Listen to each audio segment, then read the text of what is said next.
Аузубиллахиминашайтонирраджим. Бисмиллахиррахманиррахим. Урматтуу момун мусулмандар, мен бүгүн сиздер менен орозо айы кантип парз болгону жөнүндө сүйлөшкүм келип атат. Рамазан айында орозо парз болгон тарыхын сиздер билесиздер, урматтуу момун мусулмандар. Алгач Ашура орозосун кармоо парз болгон бардык мусулмандарга. Андан кийин Рамазан айын орозосун кармоо өкүм берилет. Ашура орозосу парз болбой калган. Орозо жаңыдан парз болгон учурда мусулмандарга ар кандай жеңилдиктер бар болчу.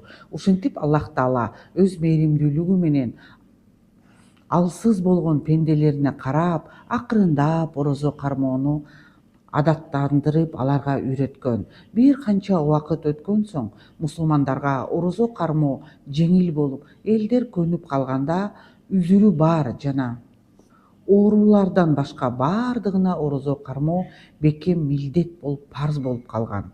Жогоруда айтылган ыктыяр күчүн жоготкон. Мадина шаарына көчкөндөн кийин 2-хижри жылында Шаабан айынын 10-унда Рамазан айы орозо кармоо парз деген өкүм түшкөн, аят түшкөн. Бул тууралуу Бакара сүрөсүнүн 185-аятында Аллах Таала мындай деп атат: Фаман шахида минкум шахра фальясумху. Силерден ким ушул айга күбө болсо, туш келсе ушул айга орозо тутсун деп бизге буйрук берип атат.